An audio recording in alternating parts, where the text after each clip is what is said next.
My father has died, but I came to pay his debt. Those were the first words Claire Whitmore said when she stepped out of a black SUV and faced Ethan Walker, a widowed father who had spent 6 years rebuilding a life someone else had destroyed. Rain clung to the cracked sidewalks of Millstone Row. Behind Ethan, his 9-year-old daughter watched through the half-open door, unaware that the woman on their porch carried evidence tied to her mother's death. Her father's ruined name and a secret powerful men had buried beneath millions of dollars. This is not simply a story about guilt or revenge. It is about what truth costs, what love asks us to risk, and whether a broken man can trust the daughter of the family that broke him. Stay until the end. Like the video, and tell us in the comments where you are watching from. Before Claire Whitmore ever stood on Ethan Walker's porch holding the truth beneath a cream-colored coat, there had been another cold morning in Pittsburgh.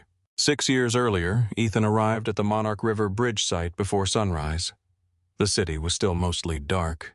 Steel towers rose above the black water like the bones of something unfinished, their upper sections disappearing into river fog. Floodlights burned along the construction deck, throwing pale circles across cables. Concrete forms and stacks of equipment covered in silver frost. Ethan stepped out of his truck with a paper cup of coffee in one hand and his hard hat in the other. The temperature was 28 degrees. He wrote it in his inspection notebook before he did anything else. Temperature affected curing. Curing affected strength. Strength decided whether the structure carried thousands of people safely or became another headline written after someone was already dead. He clipped the notebook to his belt and began his morning walk. Ethan was 35 then. His face was more open, his movements quicker. Men on the night crew called to him as he passed. "Morning, Walker. Morning. You ever sleep? Not while you people are touching power tools?" A few of them laughed. Ethan stopped beside a young worker fastening a safety line near the eastern span. He checked the connection, tightened it, then tugged twice. "Your daughter still selling those cookies?" he asked. The young man grinned. "2 boxes left. Bring them tomorrow. You said that last week. I was waiting for you to lower the price." The worker laughed again. Ethan knew almost everyone on the project. He knew which men had babies at home, which ones were sending money to parents, and which ones pretended an injury did not hurt because they were afraid of losing a shift. Safety was not paperwork to him. It was the reason those people made it home. Near the secondary support columns on the eastern approach, Ethan's flashlight passed over a thin diagonal line in the concrete. He stopped. At first glance, it looked like a surface crack. New concrete often developed harmless lines while moisture escaped. Most inspectors would have marked it for observation and continued walking. Ethan crouched. He placed 2 fingers against the concrete and followed the crack toward the base. It widened near the lower third of the column. His coffee sat forgotten on the ground as he removed a measuring gauge from his jacket. The crack was deeper than it should have been. He moved to the next column. Another diagonal line, then a third. All 3 leaned in the same direction. Ethan's breathing slowed. Years earlier, he had seen a similar pattern in a parking structure in Baltimore. The damage had been blamed on temperature changes until a section of the structure failed during demolition. No one had been inside when it happened. He remembered the sound of concrete breaking. It did not sound like stone. It sounded like thunder trapped underground. Marcus Reed approached from the access stairs, carrying 2 coffees and walking with the loose confidence of a man who had spent half his life around unfinished buildings. Marcus was broad-shouldered with a gray beard beginning to show along his jaw. He had been a foreman for 20 years and trusted few inspectors. Ethan was one of them. "You planning to stare that column into behaving?" Marcus asked. Ethan did not look away from the crack. "Get the morning crew off this section." Marcus's smile disappeared. "How bad I do not know yet. That is not your usual answer. It is bad enough that nobody pours another section until engineering reviews it." Marcus crouched beside him. He ran a thumb near the fracture without touching it. "That was not there Monday. No, could be surface curing." 3 columns with the same pattern. Marcus stood. "I will move the crew." Ethan rose and took photographs from several angles. He placed a numbered marker beside each crack and recorded the measurements. By 6:30, the eastern span was quiet. That was when Travis Boone arrived. Travis was the project manager. He wore clean boots even on muddy days and spoke about the bridge as if he were constructing it alone. He had a habit of looking over a person's shoulder while they talked already, searching for someone more important. He crossed the workdeck quickly. "Why is my crew standing around?" Ethan handed him the preliminary notes. "Stress fractures and 3 secondary supports. I want an immediate hold until we get an independent structural review." Travis glanced at the first page. "Independent, yes. We have engineers. Your engineers approved the concrete mixture." Travis looked up. "You think the mixture is the problem? I think something is wrong. I am not guessing beyond that. The city inspection is next month. That has nothing to do with this. It has everything to do with this. We miss another milestone, the city starts withholding payment." Ethan pointed towards the columns. "The concrete does not care when the city pays you." Travis lowered his voice. "Daniel Whitmore is personally tracking this schedule." Ethan met his eyes. The concrete does not care who Daniel Whitmore is either. For a moment, neither man moved. Behind them, workers pretended not to listen. Travis folded the report once. "I will send internal engineering. I requested an independent review. You are requesting a delay that could cost this project $3 million a week. I am requesting evidence that those columns can carry the designed load." Travis stepped closer. "Choose your words carefully, Ethan." "I already did." Ethan returned to the site trailer and wrote the formal report himself. 4 pages, measurements, photographs, material batch numbers, weather conditions. A recommendation for immediate suspension of construction along the eastern approach. He submitted the report through the company system, emailed a copy to Travis and the regional director, then printed 2 physical copies. One went into an envelope addressed to the Pennsylvania Regional Construction Safety Office. The second went into his work bag. At the post office, he sent the first envelope by certified mail. He kept the receipt in his wallet. That evening, he carried the second copy home. The Walker house was smaller then, but louder. 3-year-old Sophie ran through the living room wearing one of Ethan's winter gloves on each foot. Emily stood at the kitchen counter, opening a bottle of medication. She had tied a green scarf around her head. Her dark hair had begun thinning after the latest treatment. She watched Ethan place the report in the bottom kitchen drawer. "Company trouble?" she asked. "Hopefully company paperwork. You only make copies when you do not trust somebody." Ethan closed the drawer. "I trust the workers." "That was not what I asked." Sophie slid across the kitchen floor and collided with his leg. Ethan lifted her into his arms. "I trust the numbers," he said. Emily leaned against the counter, and the people reading them. He did not answer immediately. Emily knew that silence. "You should talk to someone outside the company. I sent it to the state office." "Good. It is probably nothing. You do not believe that." "I believe it needs to be checked." Emily looked toward the drawer. "Then make sure doing the right thing leaves a trail." Ethan smiled faintly. "That sounds like something a lawyer would say. That is why you married a librarian. I married you because you threatened to return my books late." "I did return your books late." "Exactly. Dangerous woman." Emily laughed. She laughed differently after she became sick. More carefully, as if laughter cost energy she could not always spare. Ethan held Sophie against his chest and watched Emily turn back to her medication. For a few seconds, the bridge felt very far away. 2 days later, Travis called Ethan into the site trailer. A company engineer was present, along with a man from the regional office whom Ethan had never met. Travis pushed a short memorandum across the table. "Our internal team reviewed the columns.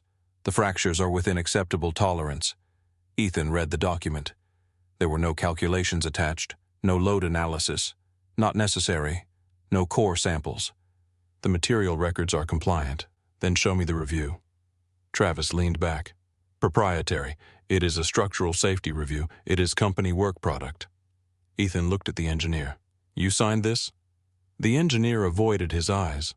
"Travis said construction resumes this afternoon." Ethan placed the memorandum on the table. "I am not clearing the eastern span.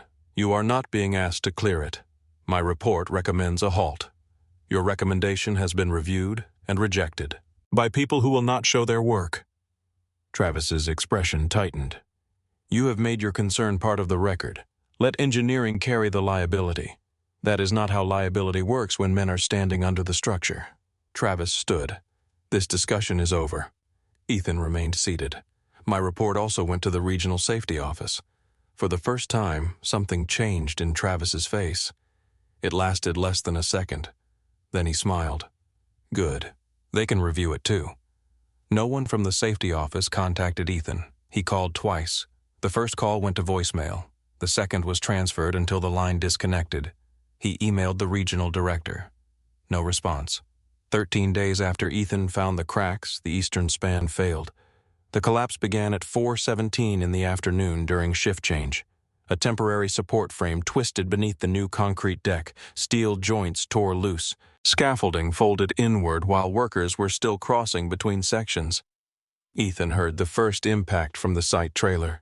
He ran outside. The bridge seemed to bend against the sky. A section of scaffolding dropped 20 feet and struck the lower platform. Men shouted. Alarms began screaming. Dust rolled across the deck in a gray wall. Ethan ran into it. Someone grabbed his shoulder and told him the structure was unstable. He pulled free. Marcus was trapped beneath a steel brace. His left leg was twisted at an angle no leg should ever take. 2 other workers were lying near the edge of the platform.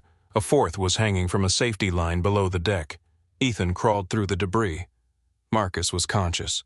"You were right," he gasped. "Save your breath, you told them." "I said save it." Ethan and 2 workers lifted the brace enough to drag Marcus free. Ambulances arrived. Fire crews closed the site. Television helicopters circled above the river before the last injured man had been removed. By sunset, a reporter was standing outside the construction gate describing a catastrophic equipment failure. Ethan watched the broadcast on a small television inside the trailer. Equipment failure. The phrase had already been selected. The investigation began the next morning. Whitmore Continental announced full cooperation. Daniel Whitmore appeared before cameras in a dark suit and said the company's first concern was for the injured workers and their families. Ethan stood behind the security barrier listening. Daniel's voice was calm, confident, fatherly. He promised transparency. Ethan had never met him. 3 days later, Ethan was called before the internal review panel. Nathan Cross sat at the center of the long table. He was younger then, but already carried himself like a man who expected every room to become a courtroom when he entered it. Travis sat 2 seats away. Ethan placed his certified mail receipt notebook and photographs on the table. Nathan looked through the documents. "You claim you filed a formal halt recommendation. I did file it. We have no record of such a submission. It was in the project system. The system contains no report. I emailed copies to Travis Boone and the regional director." Nathan turned toward Travis. Travis shook his head. "I received preliminary notes. Nothing describing an immediate danger." Ethan stared at him. "That is a lie." Nathan folded his hands. "Mr. Walker, accusations will not help you. I am not trying to help myself. I am telling you what happened. You also claim you sent a report to the regional safety office." Ethan placed the certified receipt in front of him. It was delivered. Nathan examined it. "The safety office says the package contained routine inspection material. That is false. Do you have another copy of the report?" "Yes," Ethan answered before remembering the drawer. The bottom kitchen drawer. That morning he had gone home to retrieve the copy. The front door had been locked. The windows had been closed. Nothing in the house appeared disturbed. But the folder was gone. Only the folder. Emily had stood behind him in the kitchen, one hand pressed to her mouth. Someone was in here. Ethan checked every room twice. Sophie's toys were untouched. Emily's jewelry remained on the bedroom dresser. The television and computer had not been taken. Whoever entered the house knew exactly what they wanted. At the hearing table, Ethan looked at Nathan. "My home copy was stolen." Travis released a quiet breath through his nose. Nathan's expression remained neutral. "Did you report a burglary?" "There was no sign of forced entry, so there is no police report. There was nothing else missing." "Mr. Walker, do you understand how this sounds?" Ethan leaned forward. "I understand exactly how it sounds. That is why someone did it." Nathan closed the file. The investigation lasted 3 weeks. The official report concluded that Ethan had failed to identify obvious warning signs before the collapse. His photographs were described as having been taken after the incident. His measurements were called unverifiable. The company's internal review was treated as proof that no formal warning had existed. Travis testified that Ethan had never requested a halt. Marcus was scheduled to appear. Ethan saw him outside the hearing room with a cane and a medical brace surrounding his injured leg. Their eyes met. Marcus looked sick, not physically, ashamed. A Whitmore attorney stepped beside him and whispered something. Marcus turned away. He never entered the room. The following Monday, Ethan was fired. His professional license was suspended pending further review. The review did not clear him. It did not convict him either. It simply remained open. That was enough. Every construction company that considered hiring him found the suspension. Interviews went well until someone entered his name into a database. Then phone calls stopped. Offers disappeared. One manager told him quietly that nobody wanted trouble with Whitmore Continental. Ethan took roofing jobs, warehouse shifts, and maintenance work wherever he could find it. The day he lost his job, he also lost the insurance plan covering Emily's specialist. They applied for assistance, they appealed denials, they changed hospitals, they waited for appointments that had once been scheduled within days. Ethan sold his truck. He borrowed from his brother. He stopped opening bills in front of Emily. She stopped asking how much they owed because she knew he would lie. Her condition worsened that winter. One night, Ethan sat beside her hospital bed while snow moved beyond the dark window. Sophie slept curled in a chair under Ethan's coat. Emily's hand felt cold in his. "I am angry," Ethan whispered. "I know. I do not know where to put it." Emily looked toward Sophie. "Not in her hands. I would never hurt her. That is not what I mean." Her voice was weak, but her eyes remained clear. "Do not make her carry the man this turns you into." Ethan lowered his head. "I am trying, I know. Emily died before sunrise." Ethan held her hand until a nurse came into the room and quietly turned off one of the machines. Sophie woke when Ethan lifted her from the chair. "Is Mom sleeping?" Ethan carried her into the hallway. He could not answer. For 6 years after that morning, Ethan asked very little from the world. He kept the Millstone Row house clean. He learned to braid Sophie's hair by watching videos after she went to sleep. He packed her lunches with notes written on folded napkins. He attended school meetings in work clothes and sat near the back so no one would notice the paint or grease on his sleeves. He repaired broken appliances instead of replacing them. He avoided the highway exit that passed beneath the Monarch River Bridge. He never spoke Daniel Whitmore's name inside the house. Then Daniel Whitmore died. His death was sudden, a stroke in the private office of his Pittsburgh estate. The newspapers described him as a builder, philanthropist, and visionary. Photographs showed him cutting ribbons, shaking hands with governors, and standing beside Claire at charity dinners. Claire read the obituaries while sitting alone in the back of the funeral car.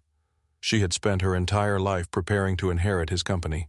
Daniel had chosen her university, her graduate program, and every department in which she trained. He taught her that sentiment was private and weakness was expensive. At the funeral, people told Claire how proud he had been of her. She could not remember him saying it. 11 days later, estate attorneys began cataloging the contents of his study. Claire noticed scratches along the edge of a wooden wall panel. Behind it was a narrow steel cabinet. The attorneys had no key. Claire found one in the back of Daniel's desk. Inside the cabinet were bond certificates, photographs, old contracts, and a thick folder labeled Monarch. Claire carried the folder to the floor and opened it beneath her father's portrait. Ethan Walker's report was on top. 4 pages, photographs, measurements, a recommendation for immediate suspension. Beneath it was an independent structural assessment dated 11 days before the collapse. The assessment confirmed the fractures and recommended that construction stop. Claire read it twice. Then she found a handwritten note from Daniel to Nathan Cross. Maintain the completion schedule. Revise the evidentiary record if an incident occurs. Cross will handle regulatory exposure. Daniel had signed his initials beneath the final sentence. Claire sat on the study floor until the room became dark. The funeral flowers downstairs began to smell sweet and rotten. For 2 weeks, she told no one. She hired a document examiner who confirmed Daniel's handwriting. An independent engineer reviewed Ethan's report. The engineer placed both hands on the conference table and looked at Claire. Mr. Walker was right. How certain are you, certain enough to testify? Claire found the archived investigation record. Ethan's report was missing. The independent assessment was missing. His certified mail receipt was listed as unrelated correspondence. She listened to old news coverage of Daniel promising transparency. Then she drove to Millstone Row.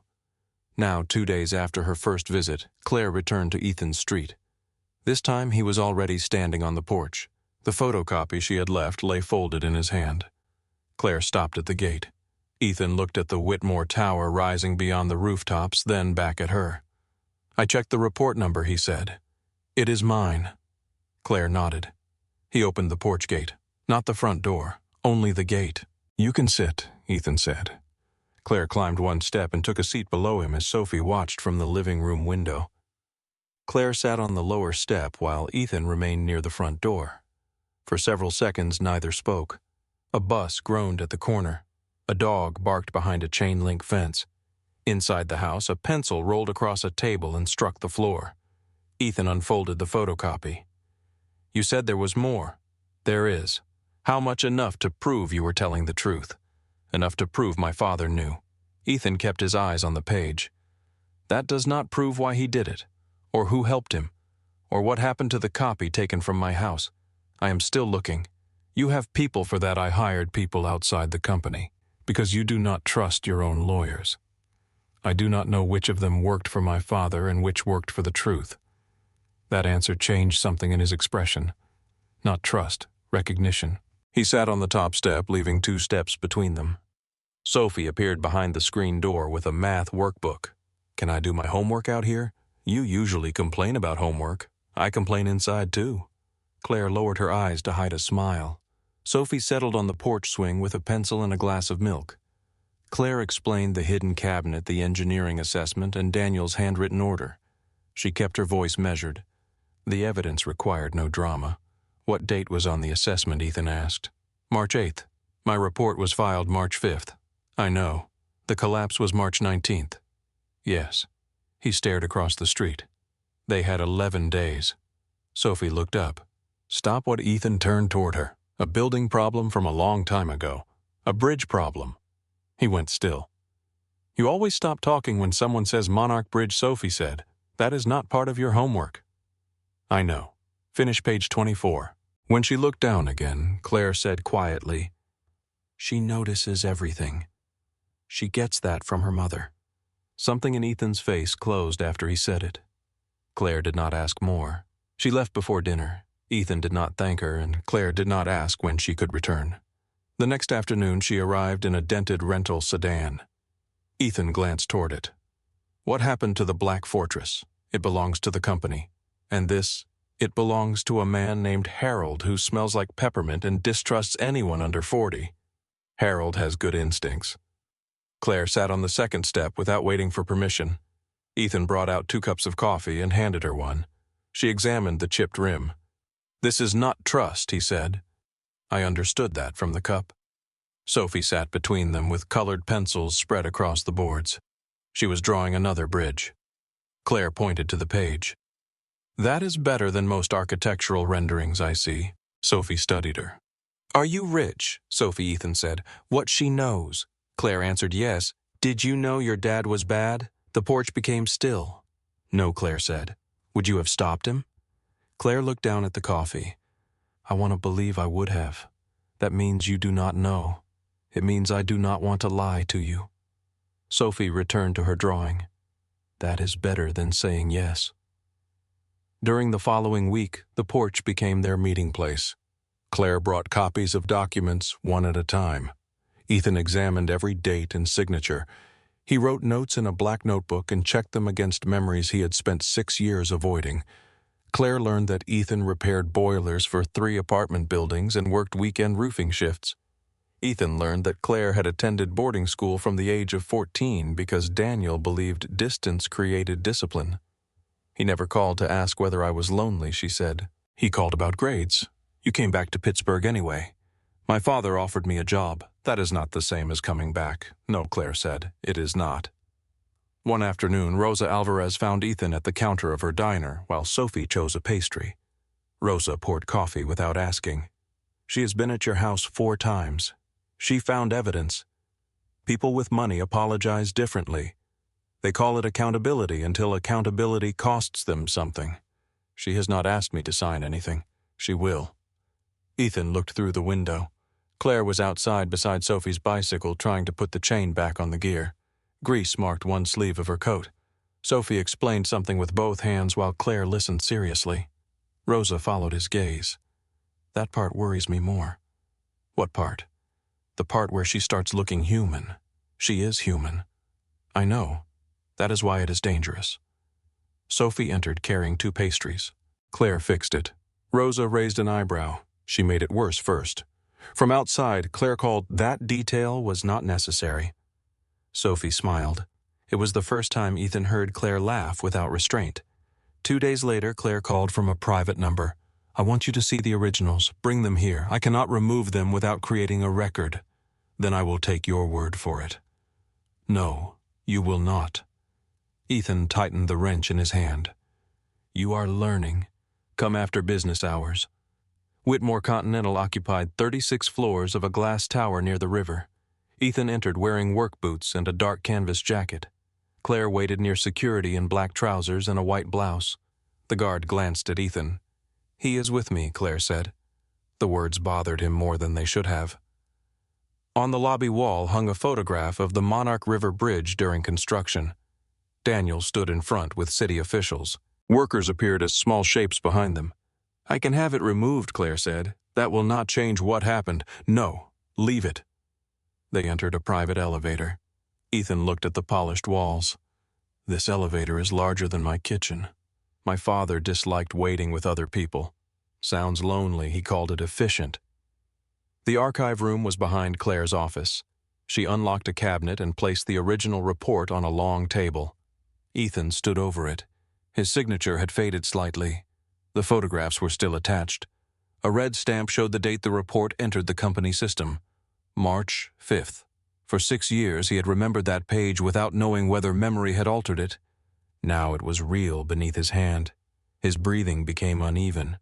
Claire moved to the far end of the room and looked toward the city, giving him the privacy of not being watched. After several minutes he asked, Did he ever mention me? No. Not once. I searched his correspondence. Your name does not appear outside the file. Ethan looked down. That is worse. Daniel had destroyed him, then erased him so completely that he never had to speak his name. Thunder passed over the building. Rain struck the windows and the elevator system shut down while emergency power engaged. A recorded voice announced a delay. How long, Ethan asked. Usually 20 minutes. It lasted nearly 2 hours. Lightning flashed beyond the river. Claire found crackers and 2 bottles of water in a cabinet. She removed her shoes and sat on the conference table. Ethan glanced at her feet. What I thought CEOs were issued comfortable shoes. We are issued poor judgment and expense accounts. He laughed before he could stop himself. Claire opened the crackers. My father planned every step of my life. My school, my degree, every department I worked in, every person I was supposed to impress. And you followed it. Yes. Why? She looked toward the storm. I believed if I became exactly what he wanted, eventually he would see his daughter instead of his successor. Did he? I do not know. Rain filled the silence. Claire said, Now I do not know whether any part of this company belongs to me, or whether I am only standing where he placed me. Ethan looked at her.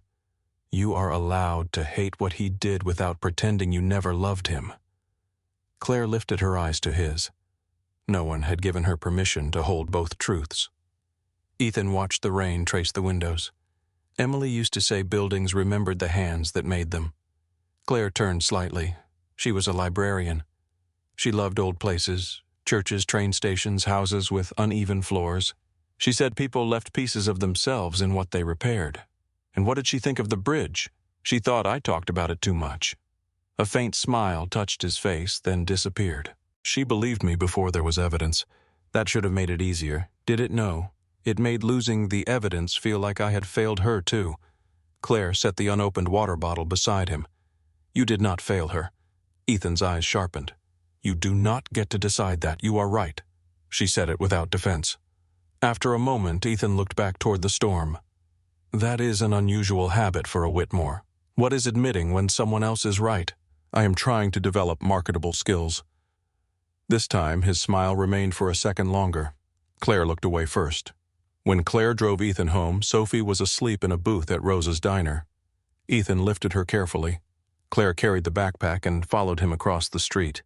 At the porch, Ethan shifted Sophie higher against his shoulder.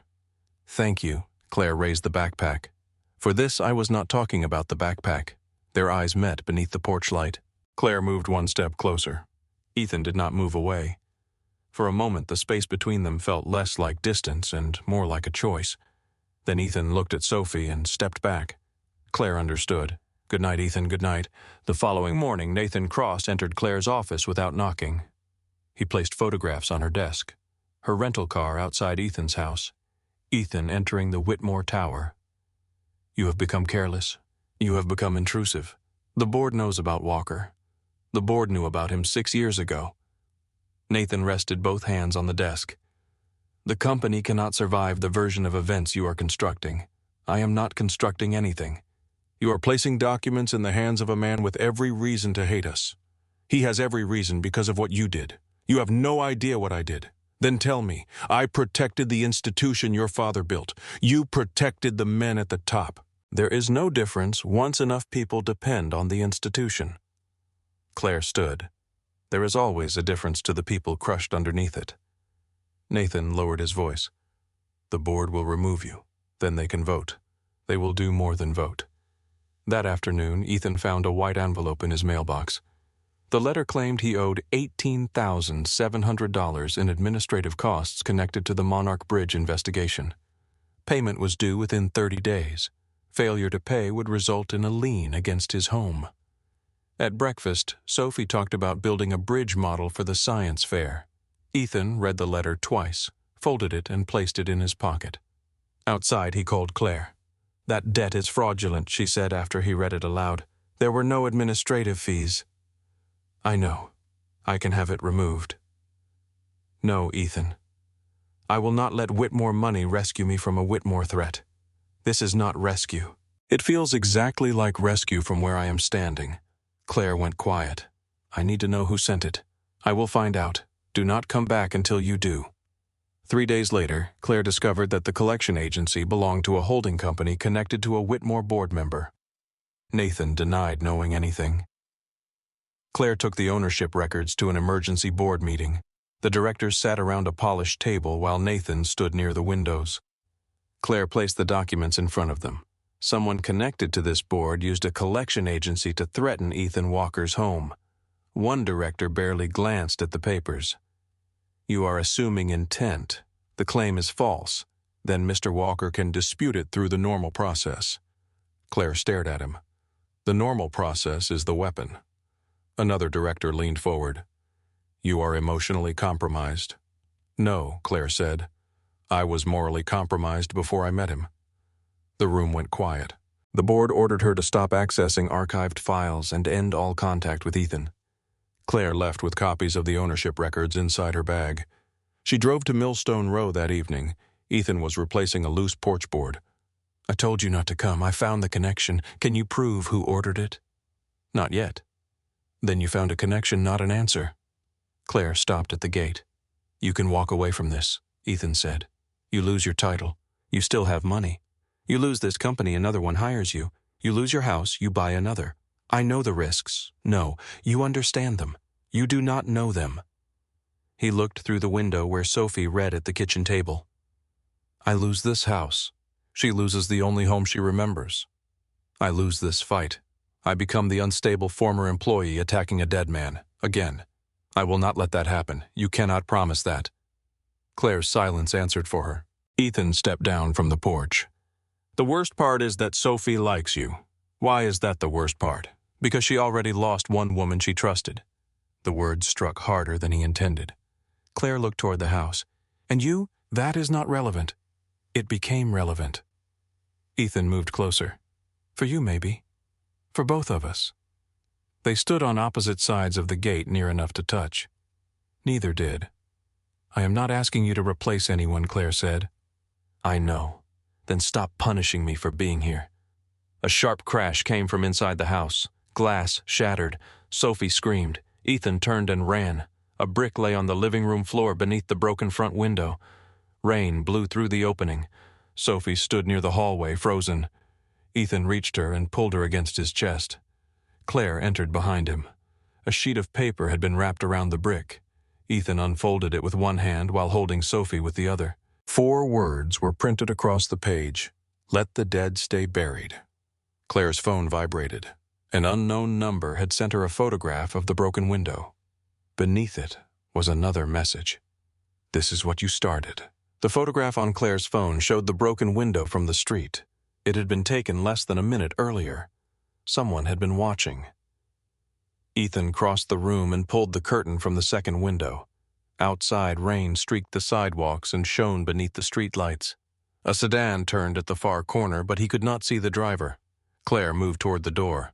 Stay here, Ethan said. I can call security. I do not want your security. He opened the door and stepped onto the porch. The street looked empty.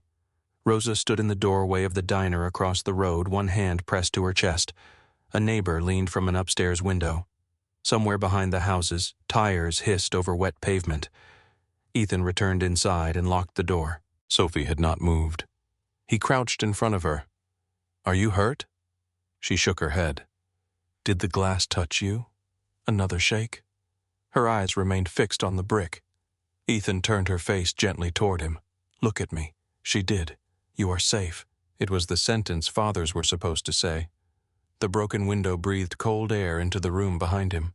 Sophie whispered, Who did that? I do not know. Was it because of the bridge? Ethan looked at Claire. Claire lowered her phone. Yes, Ethan said. Sophie's face changed, not with understanding, with the fear that comes when a child realizes adults can lie about danger because they are afraid too. Police arrived 20 minutes later. 2 officers photographed the brick, the message, and the broken glass. One asked whether Ethan had enemies. Another asked Claire whether she had received threats related to her position. Claire showed them the text. The older officer copied the number and said it was probably generated through an online service. Can you connect it to the company? Ethan asked. Not tonight. Can you put someone outside the house? We can increase patrols. That means no. The officer looked toward Sophie now, sitting beneath a blanket in the kitchen. It means we do not have evidence of an immediate continuing threat. Ethan stared at the hole in the window. You are standing in it. After they left, Rosa took Sophie across the street and promised hot chocolate. Ethan covered the opening with a sheet of plywood from his basement. Claire held the board while he drove in the screws. Neither spoke until the window was sealed. Then Ethan set the drill on the floor. This ends now. Claire's hands fell to her sides.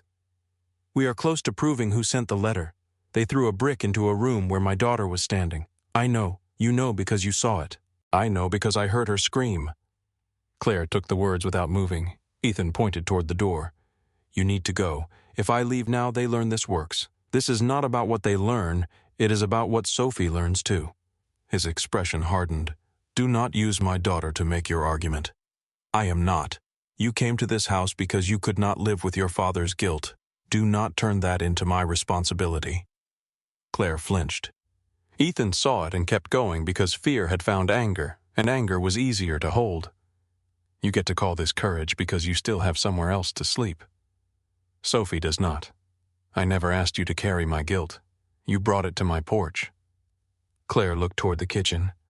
I am sorry. I do not need another apology from a Whitmore. The sentence stayed between them. Claire nodded once. She placed the copies of the ownership records on the table. I will not contact you again. Ethan said nothing. Claire opened the door. Before leaving, she looked at the plywood covering the window. Then she stepped into the rain. The next morning, Claire's access badge failed at the entrance to Whitmore Continental. The security guard tried it twice. I am sorry, Ms. Whitmore. You do not have to apologize. Nathan Cross appeared near the elevators with 2 members of corporate security. The board voted at 6 this morning. Claire removed the badge from its cord. Before or after someone attacked a child, Nathan's expression did not change. I do not know what you mean. I sent you the police report. You sent an allegation. Claire held his gaze. What do they call it when the threat reaches a 9-year-old? Nathan glanced at the employees gathering near the lobby turnstiles. Not here. This building is where all of it happened. The board has placed you on administrative leave pending a review of your conduct. My conduct. You removed confidential documents, contacted a hostile former employee, and exposed the company to material risk. Claire handed the badge to the guard. Then you should be relieved I cannot reach the elevators. Nathan followed her toward the revolving doors. You can still stop this. She turned. Did you send the collection notice? No. Did you know about it? No. Did you know about the brick? His eyes narrowed. You are losing perspective. A child screamed because someone wanted a file to stay hidden. You have no proof that anyone associated with this company was involved. That sounds like an answer prepared before I asked the question. Nathan lowered his voice. You could have led this company for 30 years. Not if leading it required becoming my father. You already are your father. The difference is he understood consequences. Claire stood still. Nathan walked back toward the elevators. The doors opened for him. They remained closed to her. At home, Ethan replaced the plywood with a temporary plastic panel. Sophie sat at the table cutting cardboard for her science project. She had drawn 2 bridge towers but had not connected them. Claire said the cables carry the weight to the towers, Sophie said. Ethan tightened a screw. She was right. Is she coming back? No.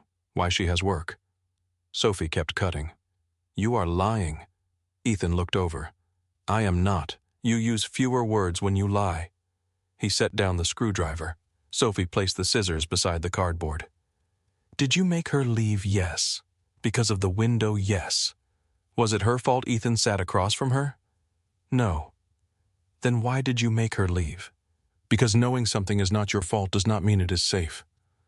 Sophie looked at the unfinished bridge. Is the bridge why Mom died? Ethan's throat tightened.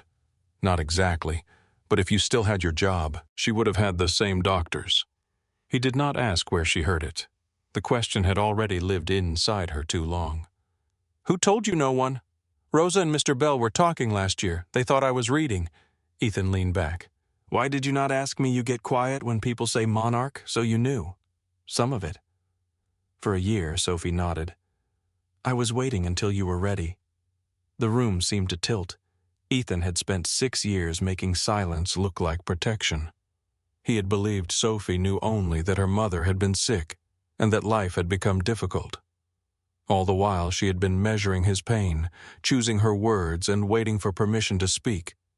She was 9 years old. She had been protecting him. I am supposed to protect you, Ethan said. You do. Not like this. Sophie studied his face. You said Mom did not want me carrying your anger. His eyes lifted sharply. You remember that I remember you telling Rosa. Ethan looked toward the repaired window. Emily's voice returned with painful clarity. Not in her hands. He had not placed his anger in Sophie's hands. He had placed the silence there. Across the city, Claire returned to Daniel's estate. The lawyers had scheduled the house for transfer. Boxes lined the hallways. Paintings had been removed, leaving pale rectangles on the walls. The study smelled of dust and old leather. Claire opened the hidden cabinet again. She removed every folder, bond certificate, and photograph. She measured the interior with her hands. The bottom panel shifted beneath her palm. She pressed harder. A narrow compartment opened. Inside lay a second drive and a small digital recorder. Claire carried both to the desk. The recorder held 14 files. Most were business calls. Daniel discussing loans contracts and political donations. His voice remained calm in every conversation, even when he threatened people. The 9th recording was dated 4 days before the collapse. Claire pressed play. Travis Boone spoke first. The inspector escalated the column report. Daniel answered, I know. Nathan's voice followed. The regional office will mark the package as undeliverable. The internal copy is being removed from the system tonight. Claire stopped breathing. Travis asked, and if the structure moves? Daniel replied, then the incident belongs to the site supervisor, not to the schedule. Nathan said Walker will challenge that. Daniel's answer came without hesitation. Only if he has a record. The call ended. Claire played it again. Then a third time. She copied the file onto 2 encrypted drives and sent one to the independent attorney she had retained. When they met that afternoon, the attorney listened without interruption. This recording could trigger a criminal investigation, he said. That is the point. It could also expose you to claims that you removed company property.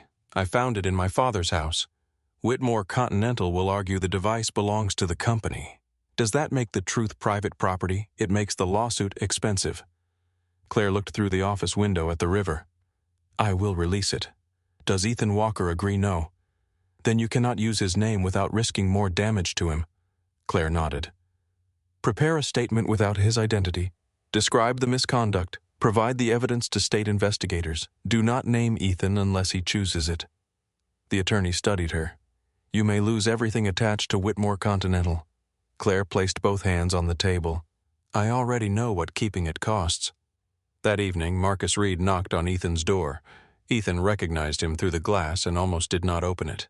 Marcus stood beneath the porch light with a cane in one hand and a large envelope beneath his arm. His left leg remained stiff. What do you want? Ethan asked. To tell you I was a coward. You drove across town for that. I should have done it 6 years ago. Ethan stepped onto the porch and closed the door behind him. Marcus looked at the new glass. I heard what happened. Everyone heard. I did not send it. I did not think you did. Marcus nodded. Rainwater dripped from the edge of the roof. I was outside the hearing room that day, he said. You saw me. I saw you leave. The company lawyer said they would cancel my medical settlement. My wife was pregnant. I could not work. We were already behind on rent. So you let them bury me? Yes. The honesty landed harder than an excuse. Marcus gripped the cane. I told myself you would be fine because you had credentials. Because you were smarter than the rest of us. I told myself the truth would come out without me. It did not. No. Ethan looked toward the street. You were scared. I was. So was I. I know. No, you understand it. You did not live my part. Marcus lowered his head. You are right. He handed Ethan the envelope. Inside was a photograph taken on the morning Ethan ordered the halt. A red notice was visible on the project trailer door. Ethan stood beside it, speaking to Marcus. There was also an old phone in the envelope. Marcus pressed a button. Travis Boone's voice came through the speaker. Pull Walker's notice down. The Eastern crew goes back on at noon. Anyone who refuses can clear the site permanently.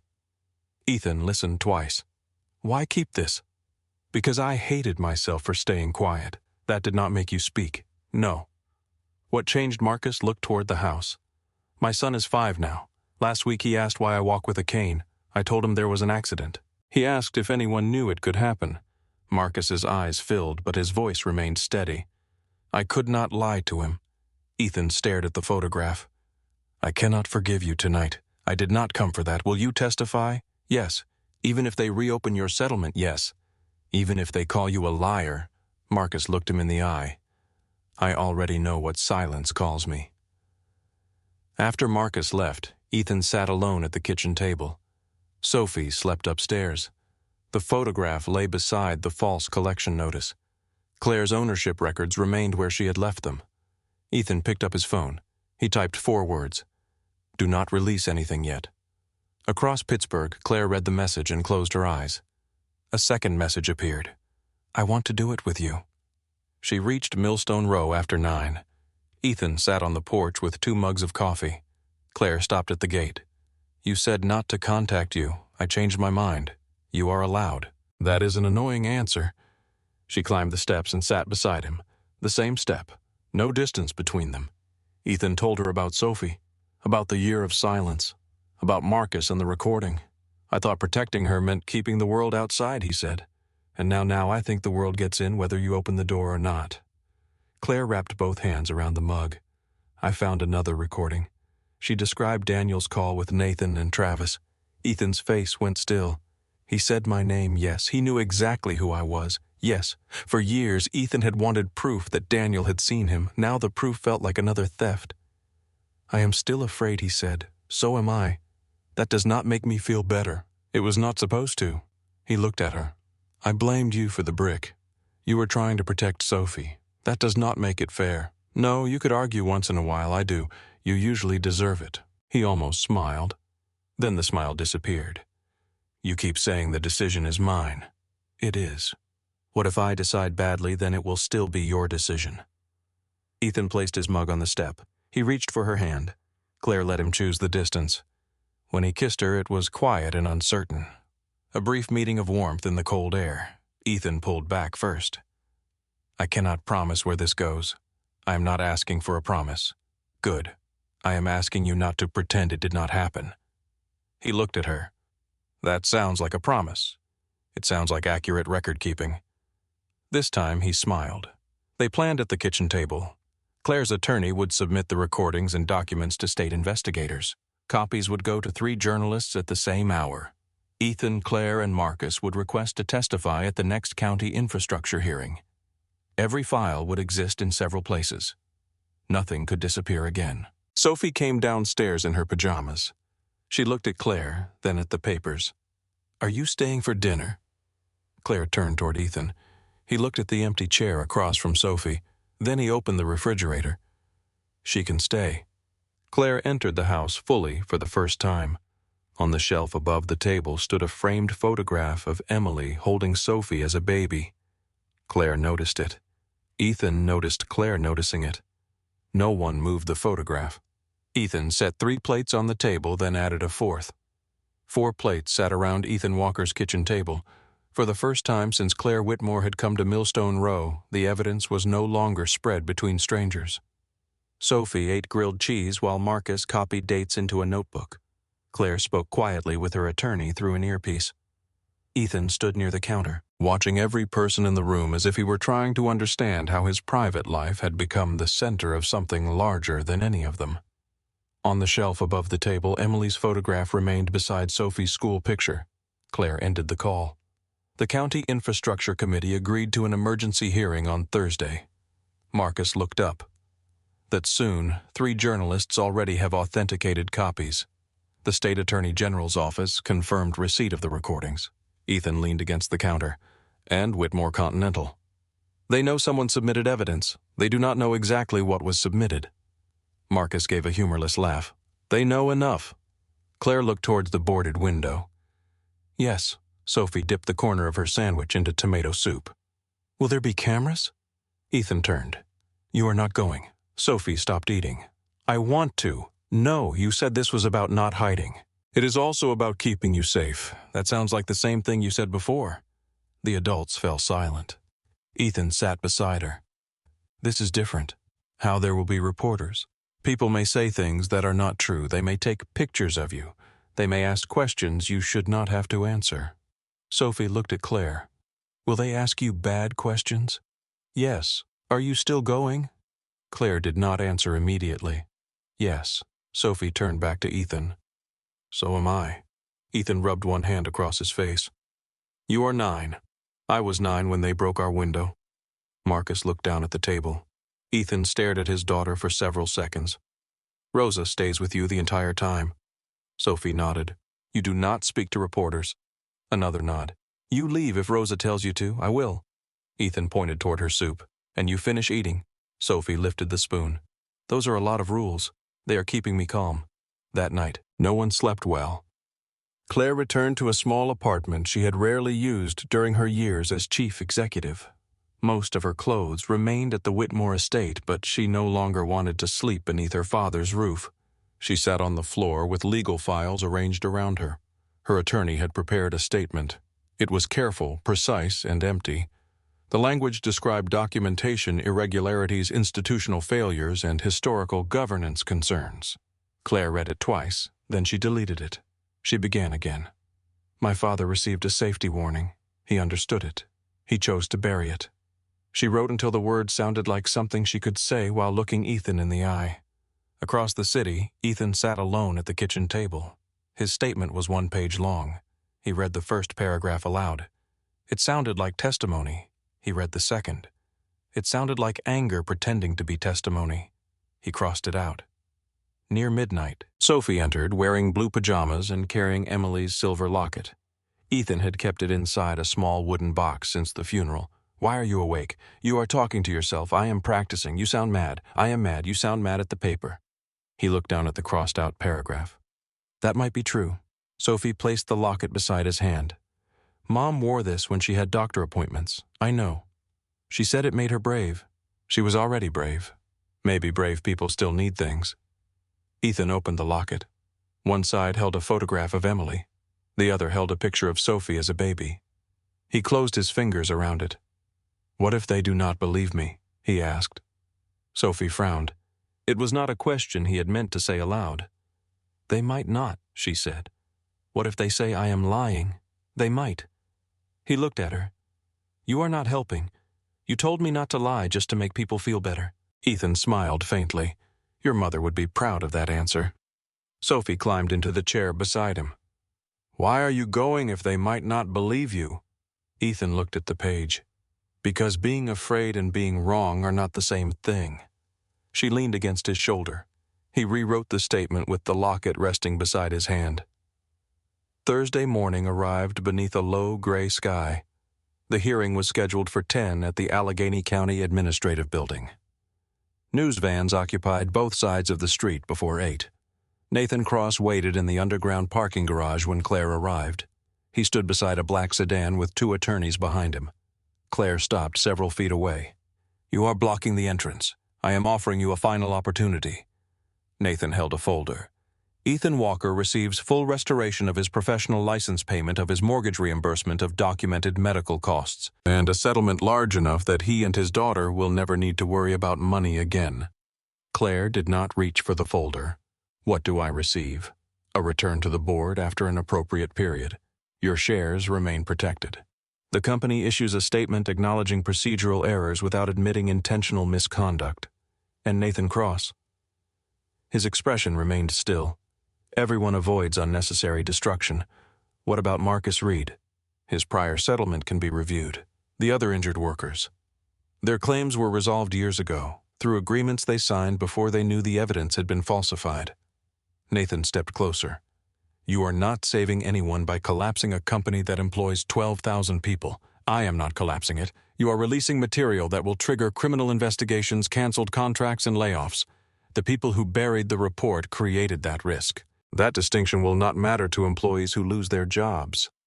Claire looked at the folder, and the truth. Nathan's face showed the first trace of impatience. The truth is rarely as useful as people imagine. Claire walked past him. Nathan caught her arm. She looked down at his hand. He released her.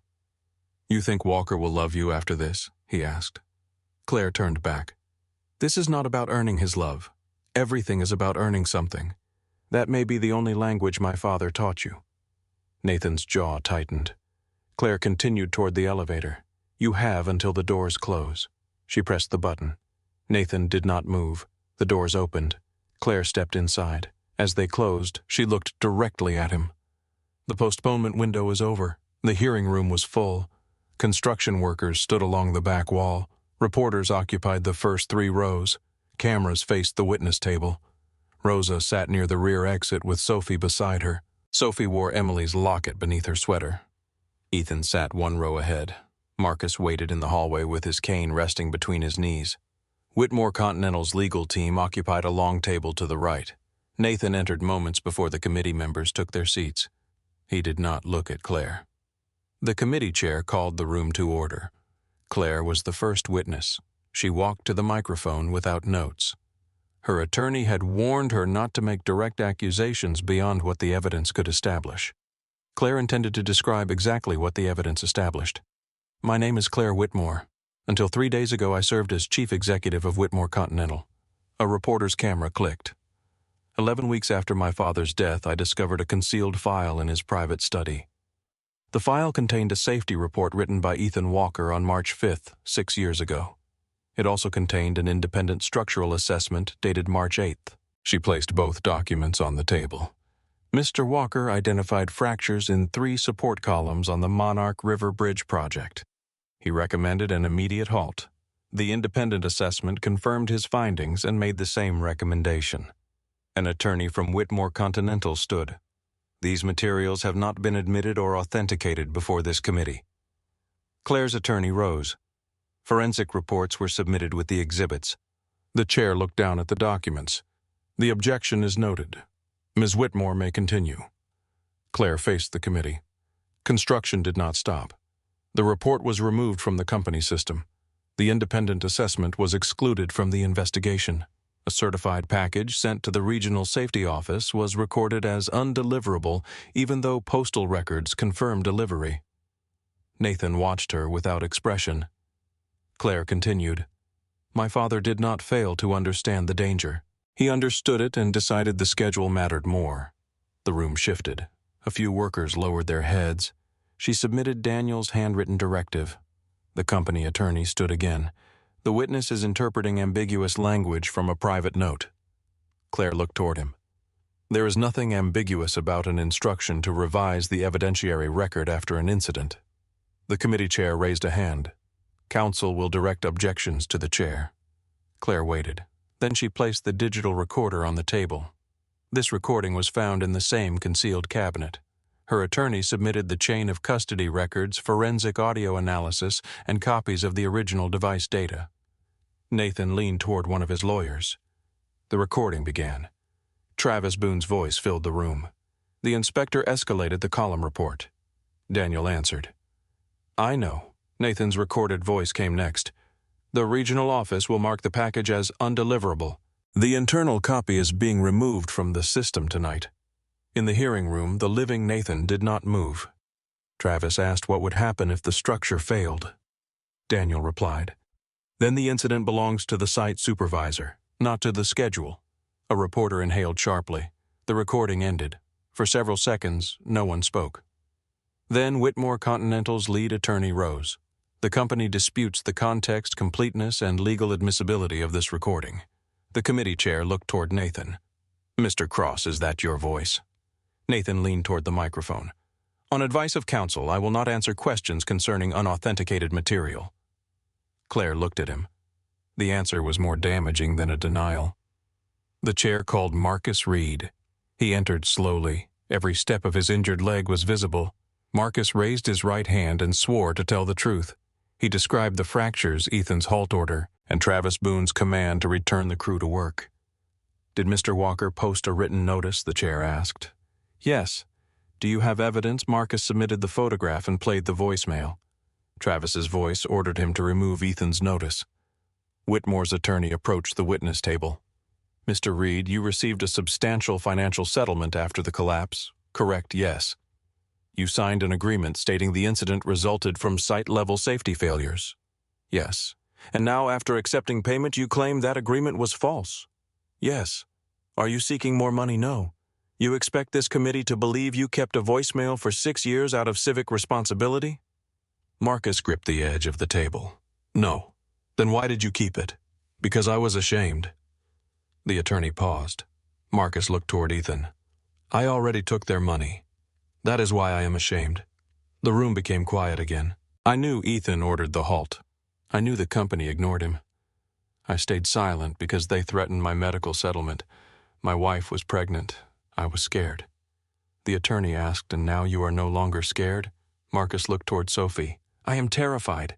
Then why are you here? I cannot give Ethan back 6 years. I can only stop taking another day. The attorney returned to his seat. Travis Boone was called next. He entered through a side door with his own attorney.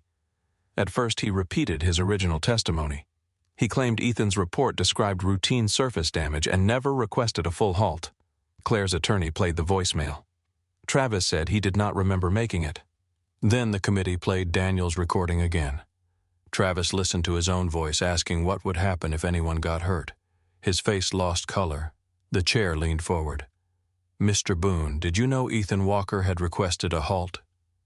Travis looked at Nathan. Nathan stared at the table. Travis's attorney whispered into his ear. The chair repeated the question. Yes, Travis said. A wave of noise moved through the room. Who ordered construction to continue, Daniel Whitmore? Who instructed you to deny receiving Mr. Walker's report? Travis looked at Nathan again. Nathan Cross. Nathan's attorney stood. This witness is attempting to redirect responsibility for his own misconduct. Travis turned toward him. That is what you taught all of us to do.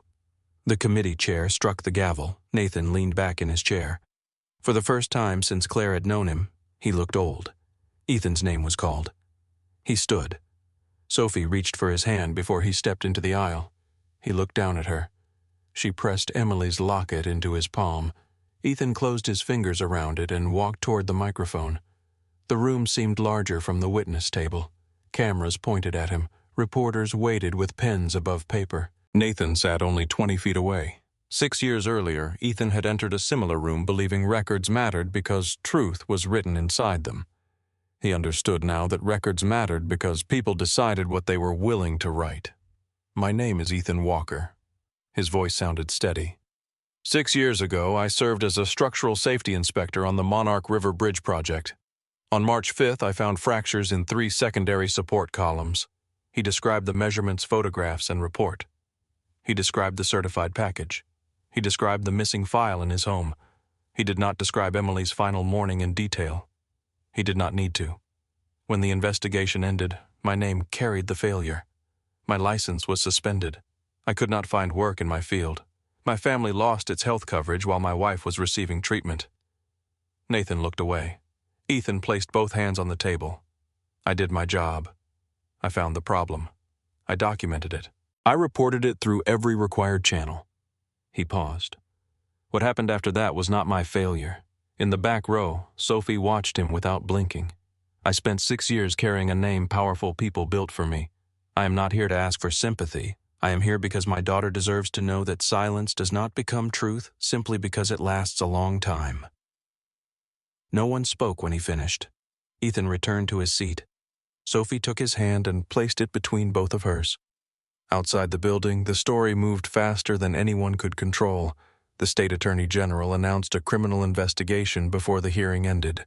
The professional licensing board scheduled an emergency review of Ethan's suspension. The regional safety director was placed on leave. Former employees contacted reporters. Families of the injured workers asked to reopen their settlements.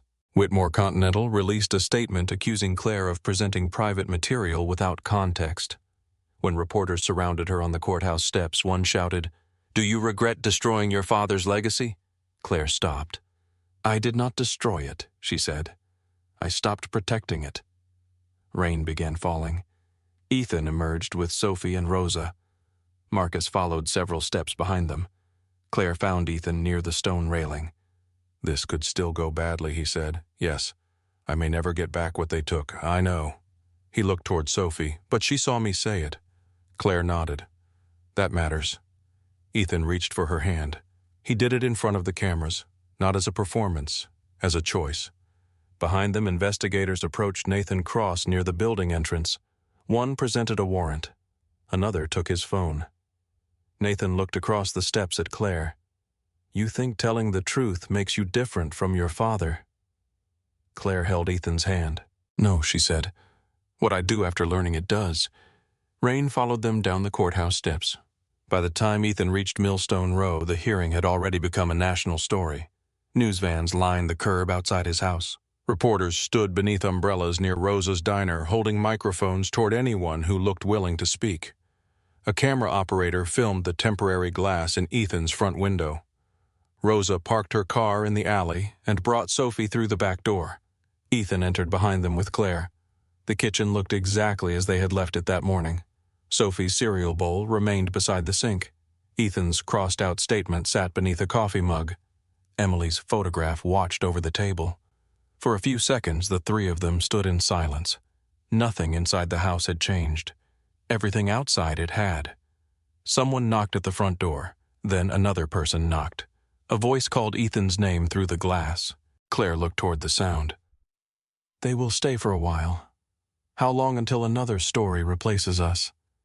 Sophie removed her wet coat. "What if there is no other story?" "There is always another story," Claire said. Ethan closed the kitchen blinds. His phone displayed 73 missed calls. Some were from reporters, some came from unknown numbers. 3 were from construction companies that had rejected him years earlier. One message came from the state licensing board. Another came from a man who had worked on the Monarch Bridge night crew. Ethan turned the phone face down. Sophie sat at the table and touched Emily's locket through her sweater. "Did we win?" Ethan pulled out the chair beside her. "We told the truth. That was not my question." Claire lowered her eyes. Ethan considered the answer. "No," he said, "not yet." Sophie nodded as if she had expected that. Rosa entered carrying a plate of food from the diner. "Reporters are offering $50 for statements from the neighbors." Ethan looked at her. "You did not take it." "I charged one of them $7 for coffee." "That sounds more like you." Rosa placed the plate on the table. "They want to know whether Claire is staying here." Claire glanced toward Ethan. Rosa noticed. I told them she is here because the weather is bad. The rain stopped, Sophie said. Rosa gave her a look. It could start again. Ethan almost smiled. Claire's phone vibrated. Her attorney was calling. She stepped into the living room. Ethan heard only pieces of the conversation. Investigators, emergency injunction, company property, shareholders. When Claire returned, her face was composed, but her hands were not. What happened? Ethan asked. Whitmore Continental filed for an order preventing me from releasing additional documents. They are already public. They want control over anything else my father kept. Can they get it? They can try. Ethan stood. What do you need? Claire looked at him. The question seemed to surprise her. For tonight, nothing. That is not an answer. My attorney has the originals in secure storage. The state has verified copies. The reporters have copies. Nathan cannot make them disappear. He is not the only person involved. No. Ethan moved closer. What do you need? Claire looked toward Sophie, then back at him. A place where no one expects me to know what to do. Ethan pointed toward the kitchen. You found one. Claire stayed for dinner. She stayed while Rosa helped Sophie prepare for bed. She stayed until the reporters outside packed their equipment and left 2 vans behind. At midnight, Ethan found her asleep on the living room couch with a legal folder open against her chest. He stood in the doorway. For years he had associated the Whitmore name with locked hearing rooms, unanswered calls, and men who spoke about liability while Emily counted medication. Claire did not look powerful while she slept. She looked exhausted. He removed the folder and placed a blanket over her. Her eyes opened. I was not asleep. You were arguing with a pillow. Did I win? Not convincingly. She sat up. I should go. There are reporters outside your apartment. There are reporters outside your house. They already know I live here. Claire looked toward the staircase. I do not want Sophie waking up and thinking I replaced something. Ethan understood what she meant. Emily is not replaced by someone sleeping on the couch. Claire lowered her voice. And what am I? He sat in the chair across from her. I do not know yet. She nodded. It was not the answer she wanted, but it was honest. Ethan added, I know I do not want you driving away tonight. Claire looked at him for a long moment. Then I will stay. In the morning, Sophie found Claire in the kitchen attempting to make pancakes. The first one had burned. The second had folded over itself. The third had attached itself to the pan. Sophie examined the damage. Do you usually have people cook for you? Claire held the spatula. I usually have cereal. That is probably safer. Ethan entered and took the pan from her. I told you the heat was too high. You told me after it burned. I assumed you recognized smoke. Sophie climbed onto a chair. Are you two dating? Ethan dropped the spatula. Claire looked toward the ceiling. Rosa had taught Sophie many things. Subtlety was not among them. Ethan retrieved the spatula. We are eating breakfast. That is not what I asked. Claire sat across from Sophie. Your father and I are still figuring that out. Sophie looked at Ethan. Is that true, yes? Do I get a vote no? Claire said. You get an opinion. Ethan looked at her. Claire added that he is free to ignore. Sophie considered this. I think she should learn pancakes before anything serious. That sounds reasonable, Ethan said. Claire narrowed her eyes. The moment was ordinary. That made it feel dangerous in a different way. For the first time, Ethan could imagine Claire becoming part of mornings that had nothing to do with evidence. The legal consequences began within days.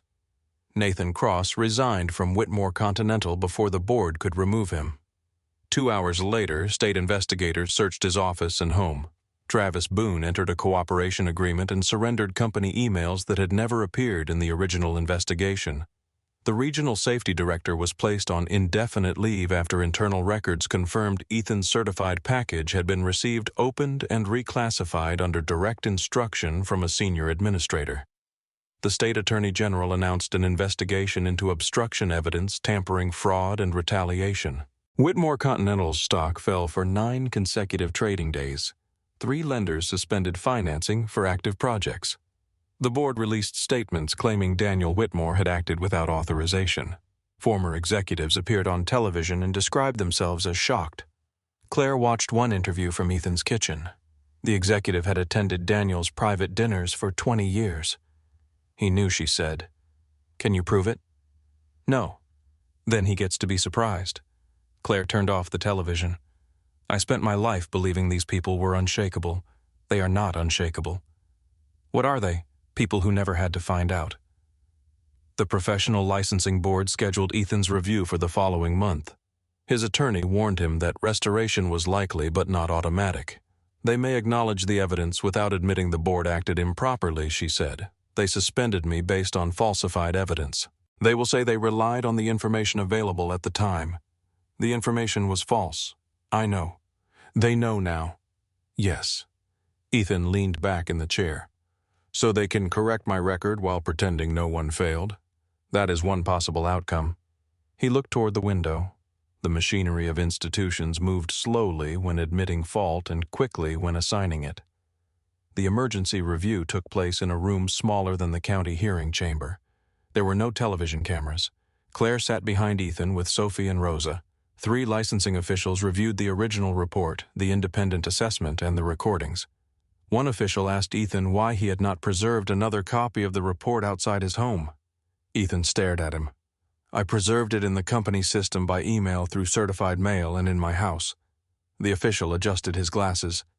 We are required to examine whether additional professional precautions were available. You are asking why I did not anticipate that the company, the safety office, and someone entering my home would all remove the same document. The chair interrupted. Mr. Walker, we understand your frustration. No, Ethan said. You understand the sentence. I understand the 6 years after it. His attorney touched his arm. Ethan drew a slow breath. I followed every required procedure. If the lesson from this hearing is that a safety inspector must secretly distribute documents because official systems cannot be trusted, then put that in your standards. No one answered. The board recessed for 40 minutes. When the officials returned, the chair read from a prepared decision. Ethan's suspension was vacated. His professional record would state that the original action had relied upon incomplete and falsified evidence. His license was restored immediately. The chair expressed regret for the hardship Ethan had experienced. Regret, a small word for missed treatments. Empty kitchen drawers and a child sleeping beneath her father's coat in a hospital room. Ethan listened without reacting. Outside, Sophie threw both arms around him. You can build bridges again. I inspected them. You can inspect them again. Yes. She pulled back. Are you happy? Ethan looked at the license in his hand. I think I will be.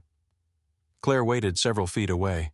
She did not enter the family moment until Ethan held out his hand. She came to him. He placed the restored license in her hands. My name is clean. It was always clean, not where people could see it. Claire touched the embossed seal. Now they can. He kissed her forehead.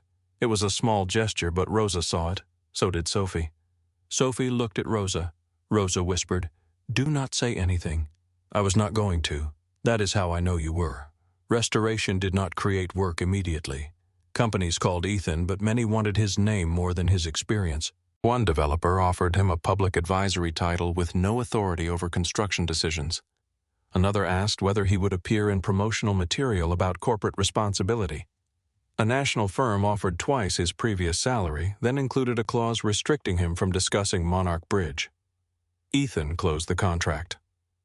I thought they wanted you because you were right, Claire said. They want the appearance of hiring the man who was right. You could take the money and make them regret giving you authority. They are not giving me authority. He slid the contract across the table. They are renting my face. He refused the offer. 2 weeks later, a mid-sized engineering firm requested a private meeting. The office occupied a renovated warehouse near the river. There was no marble lobby. The receptionist was also managing deliveries when Ethan arrived. The hiring manager, a woman named Denise Carter, placed a copy of Ethan's original report on the table. We reviewed your calculations. Ethan waited. You were right before anyone wanted you to be. He looked at the document. Why does that make you want to hire me? Because most people become careful after something fails. You were careful before. She offered him a position as senior structural safety consultant. The contract gave him authority to halt work without executive approval when evidence supported an immediate danger.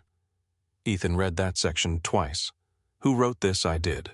Why? Because a safety policy that requires permission from the people losing money is not a safety policy.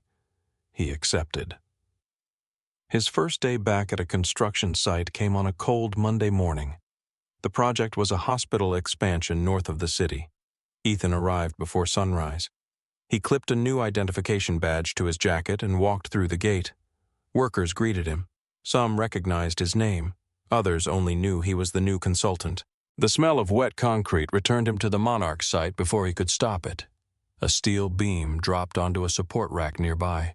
The impact rang across the yard. Ethan froze. Dust moved through the floodlights. For 1 second he saw Marcus beneath the brace. He heard alarms. He heard Emily asking whether he trusted the people reading the numbers. A young inspector named Caleb noticed. "You okay?" Ethan looked at the beam, then at his hands. "Yes." Caleb did not pretend to believe him. "We can take 5. Ethan almost refused. Then he nodded. They stood beside the trailer while the morning crew assembled. Caleb asked no questions. After several minutes, Ethan picked up his notebook. "Show me the foundation reports." They returned to work. Healing did not feel like a door opening. It felt like choosing to walk back through the same gate. Claire's departure from Whitmore Continental became official 3 months after the hearing. The board offered to purchase her shares under terms requiring her silence regarding ongoing litigation. She refused the silence clause. After 6 weeks of negotiation, she sold enough shares to separate her future from the company while retaining the right to testify. Her attorney asked whether she understood how much money she was leaving on the table. Claire looked at the figure. Yes. Most people would call this irrational. My father called many things rational. She signed. Whitmore Continental removed her photograph from the executive floor. The company website deleted her biography.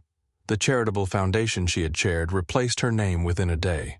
Claire expected the erasure to hurt. Instead, it felt familiar. She rented space inside an old machine shop in the East Liberty neighborhood. The roof leaked. The heating system worked only when someone struck the side panel. The first conference table came from a restaurant that had closed. She named the company Clearspan Community Development. Ethan stood beneath the new sign while Claire struggled with the front door key. "You chose a building that needs repairs. The rent was reasonable. The roof leaks. It has character. That is what people say when the roof leaks." Claire finally opened the door. Inside, 4 employees sat among unpacked boxes. There was an urban planner, an engineer, a labor attorney, and a community organizer named Helen Brooks. Claire had hired people who disagreed with her during interviews. Daniel would have considered that poor judgment. Claire considered it necessary. Every Clearspan contract contained independent safety review worker access to reporting systems protection for anyone raising a safety concern and public disclosure of unresolved structural disputes. Ethan read the first draft. "You gave the safety inspector authority to stop work. Yes, without executive approval. Yes, investors will hate this. Then they can invest elsewhere." He looked at her. "You mean that, I am learning." Clearspan's first major opportunity came from Millstone Row, the city-owned and abandoned recreation building 3 blocks from Ethan's house. Its roof had collapsed years earlier. The gym was sealed. Children played basketball in an empty parking lot behind Rosa's diner.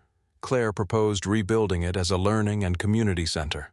Residents did not welcome her immediately. At the first public meeting, an older man stood and pointed toward the Whitmore name in a newspaper clipping. Why should we trust you with another building? Claire did not say that she was different from her father. She did not ask Ethan to defend her. "You should not trust me because I am standing here," she said. "You should trust the process only if it gives you the power to stop me." She presented a plan placing residents on the project oversight committee. Budget reports would be public. Workers could report concerns directly to an independent engineer. The neighborhood would approve major design changes. Rosa raised her hand.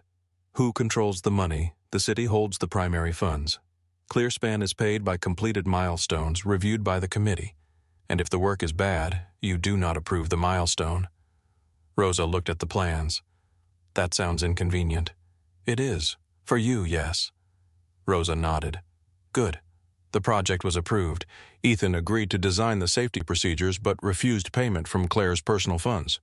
"Clearspan pays market rates," she said. "I know." "Then send an invoice." "You are very romantic." "I am trying to remain solvent." Their relationship developed between hearings, construction meetings, and ordinary evenings on Millstone Row. Claire learned to make pancakes without burning them.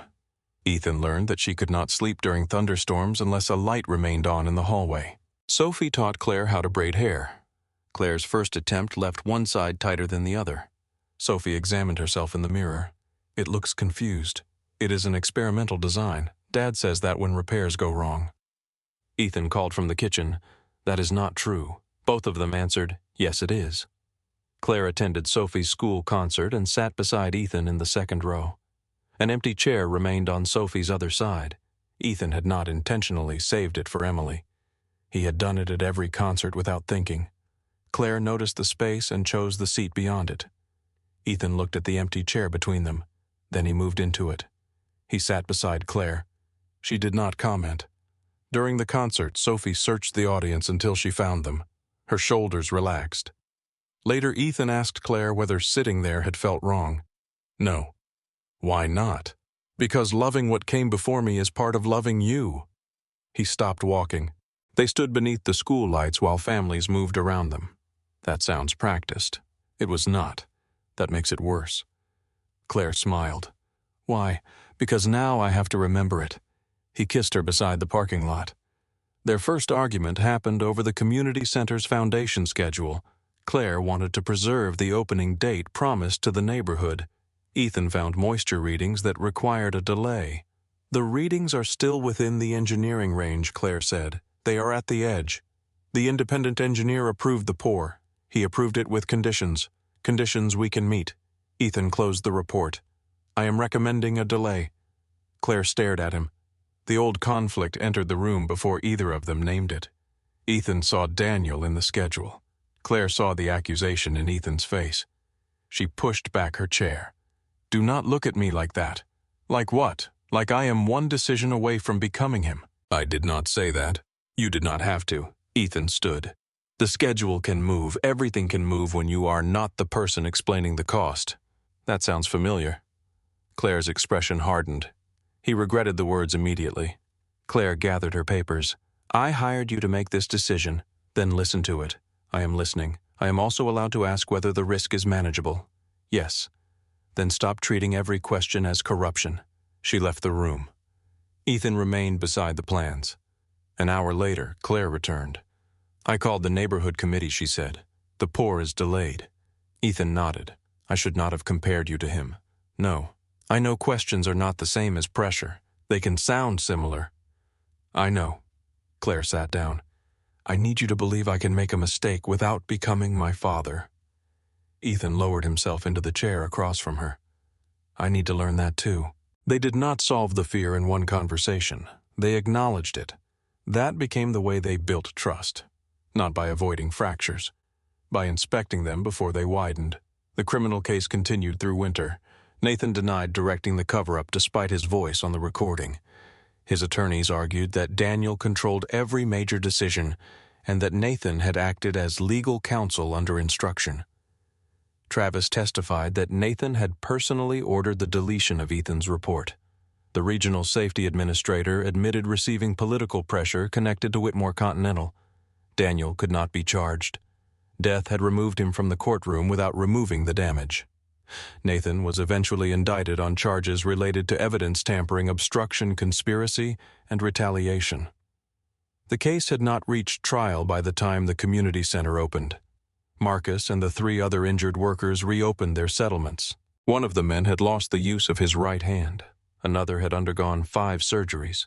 The 4th had moved to Ohio and refused all interview requests. Claire established the Monarch Worker Recovery Trust using part of the money from her share sale. She did not name the fund after herself or Daniel. The trust paid for legal support, medical evaluations, and job retraining for workers harmed on projects connected to documented safety failures. At the first board meeting, Marcus asked why she had included projects beyond Monarch. Because Ethan was not the only person they expected to stay quiet. The false collection claim against Ethan was formally withdrawn. Investigators traced the instruction to a board member who resigned before charges were announced. The lien threat disappeared. Ethan kept the original letter inside the same drawer that had once held his stolen report. Claire asked why. To remember what they do when they think fear is cheaper than truth. Months after his license was restored, Ethan received a civil settlement. The amount covered lost income legal costs and portions of Emily's medical expenses. He stared at the number for a long time. Sophie was doing homework beside him. "Are we rich?" she asked. "No." "Are we less worried?" Yes, he paid the remaining medical bills. He repaired the roof. He replaced the temporary front window with stronger glass. He placed money in an education account for Sophie. He donated part of the settlement to the worker trust. Claire did not tell him how to use it. She understood that restitution was not generosity. The money did not restore Emily's appointments. It did not return the nights Sophie had watched him count bills. It did not make the years disappear. It acknowledged that those years had been taken. That mattered. One Sunday morning, Ethan drove alone to the cemetery. Snow had begun melting between the headstones. Water moved beneath the grass in narrow silver lines. He carried Emily's locket in his coat pocket. Her grave was beneath a maple tree at the edge of the hill. He brushed leaves from the stone and sat on the damp ground. For several minutes he said nothing. Then he told her about Sophie's science fair. He told her the bridge model had collapsed because Claire used too much glue on one side. He told her Sophie had corrected the design and won second place. He described his new job. He described the first day he froze when the beam fell. He told her the license was restored. "I thought that would feel like getting something back," he said. "It feels more like being told I was not imagining what they took." Wind moved through the branches. "There is someone." The word sounded strange in the quiet. "Her name is Claire." He smiled faintly. "You would ask whether she returns books on time." He looked down at the locket in his hand. "I kept waiting for loving someone again to feel like leaving you behind." His voice weakened. "It does not." He opened the locket and looked at Emily's photograph. "It feels like I finally stopped leaving myself behind." He closed it. When he returned home, he placed the locket beside Emily's framed photograph instead of carrying it in his pocket. Sophie noticed.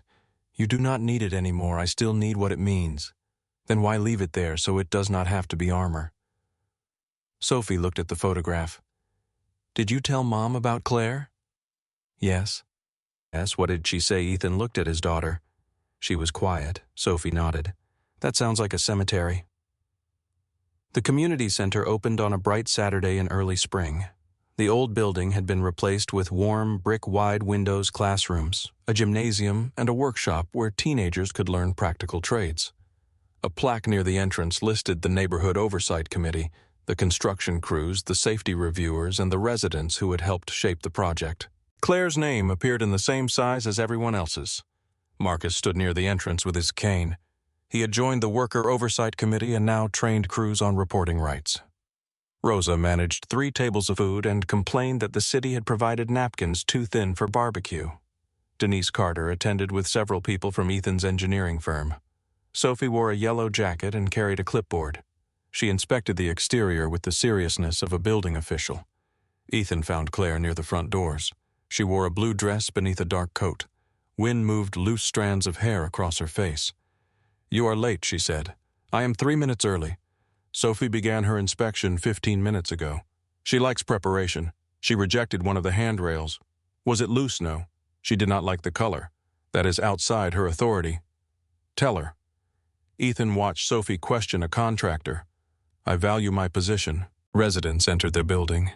Children ran across the polished gym floor. Older neighbors stood inside the classrooms and discussed evening programs. The place filled with voices. Claire watched them. "My father would have considered this project too small." Ethan stood beside her.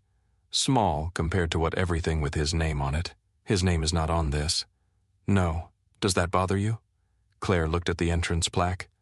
"No." Sophie returned from her inspection. "The building is acceptable." Claire placed a hand over her heart. "That is the strongest approval we have received."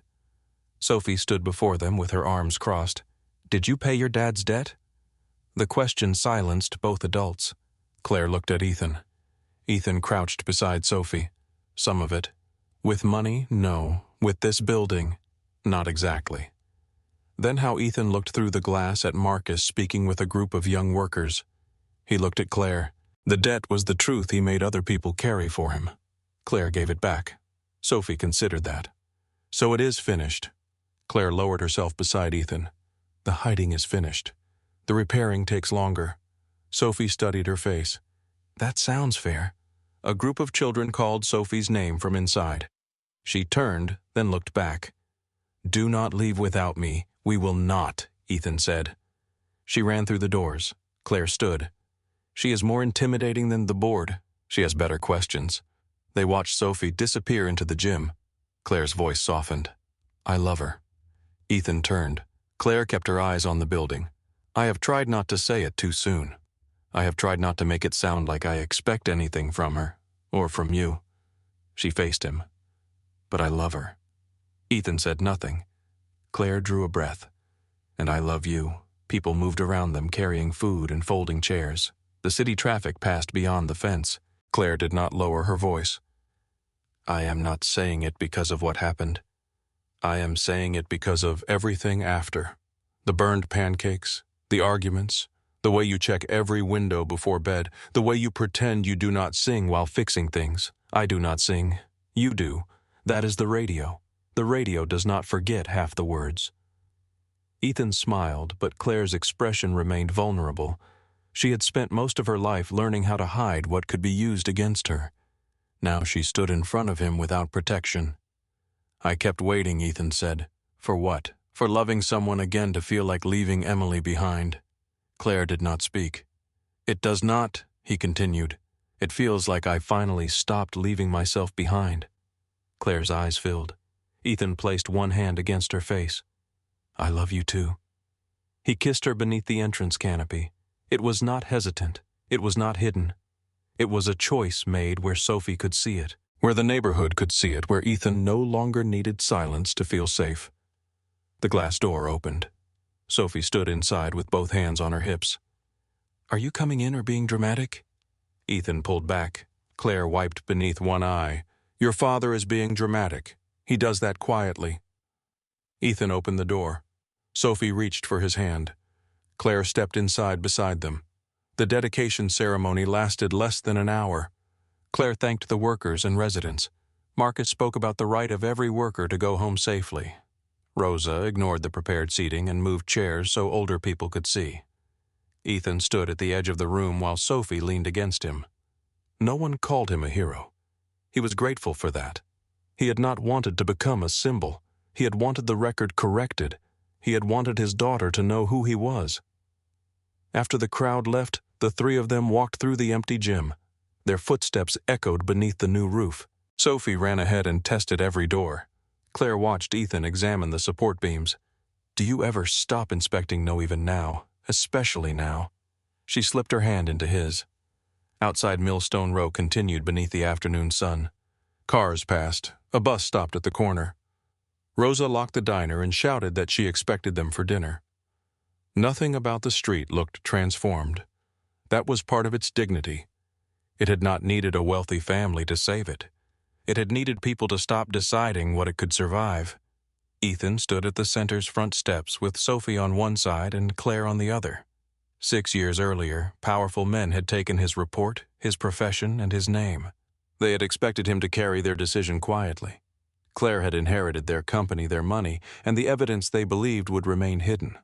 The guilt had not belonged to her. The choice did. She could preserve what her father built, or she could account for what he buried beneath it. Ethan had faced a choice of his own. He could protect Sophie inside the silence he understood, or he could show her that fear did not get the final word. Daniel Whitmore's debt was never fully paid. Money replaced the window. It restored lost wages. It funded treatment for injured workers and put savings aside for Sophie's education. But money could not return 6 years. It could not bring Emily home. It could not erase the nights Ethan believed doing the right thing had destroyed everyone he loved. Some losses remained losses. The truth did not repair them. It placed them where they belonged. The shame returned to the people who created it. The blame was removed from the man forced to carry it. The silence ended. Sophie pulled Ethan toward the building. Claire followed. Behind them, the afternoon light stretched across the level pavement. Ethan looked down at the two hands holding his. For the first time in 6 years, he was not walking away from the past. He was not trapped inside it either. He was walking forward with nothing left between them that needed to remain hidden.